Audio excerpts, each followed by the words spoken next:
देश भर की आस्था का केंद्र बन चुका अयोध्या एक बार फिर चर्चा में है। इस बार चर्चा भगवान राम और माता सीता की मूर्ति से जुड़ी है। जी हाँ, मूर्ति में बेहद खास पत्थर का इस्तेमाल होगा। यह पत्थर 6 करोड़ साल पुराना और बेहद चमत्कारी बताया जा रहा है। माना जा रहा है कि यह पत्थर अभी कई युगों तक और बरकरार रह सकता है।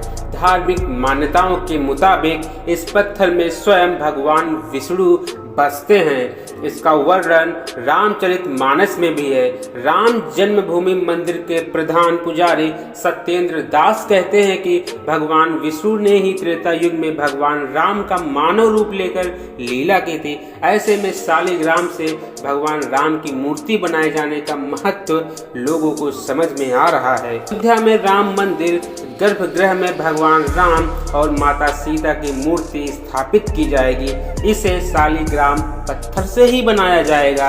यह पत्थर नेपाल से अयोध्या लाया जा रहा है। नेपाल में गंडकी नदी से 2 बड़ी और विशाल शालिग्राम शिलाओं को निकाला गया है। इनका वजन 26 और 14 टन बताया जा रहा है। आपको बता दें कि पत्थर की तलाश में एक टीम महीनों से जुटी थी। शालिग्राम पत्थर मुख्यतः इन्हीं क्षेत्र में पाया जाता है। अधिकतर इसकी खोज मुक्तिनाथ काली गंडकी नदी के तट पर ही पूरी होती है। साइंस के हिसाब से बात की जाए तो यह पत्थर एक तरह का जीवाश्म है। ये 33 प्रकार के होते हैं। वहीं धार्मिक महत्व के हिसाब से बात की जाए तो यह भगवान विष्णु का स्वरूप है।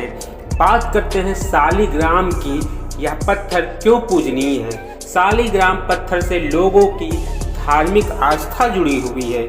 देश भर में इन पत्थरों को तलाश कर भगवान की मूर्ति के रूप में पूजा जाता है। धार्मिक मान्यताओं के अनुसार इस पत्थर को भगवान विष्णु के अवतार की संज्ञा दी गई है। इसे किसी भी जगह स्थापित कर पूजा करने पर वहां लक्ष्मी जी का वास होता है।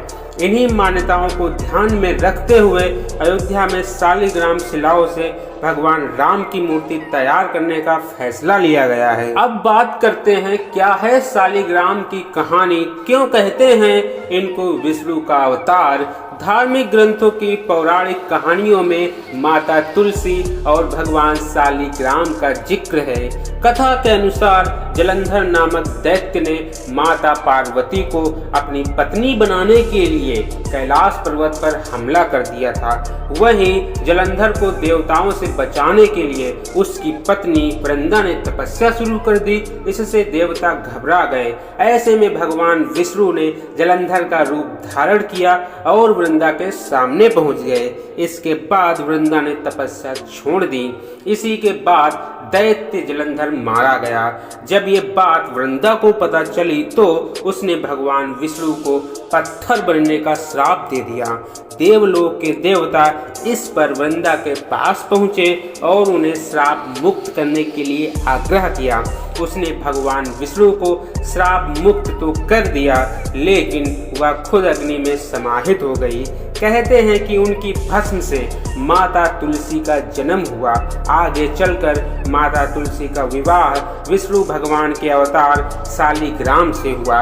इसलिए आज भी इन पत्थरों का इतना ज्यादा धार्मिक महत्व है। तो दोस्तों, यह वीडियो कैसा लगा कमेंट करके जरूर बताएं। मिलते हैं अगली वीडियो में। जय हिंद, जय श्री राम।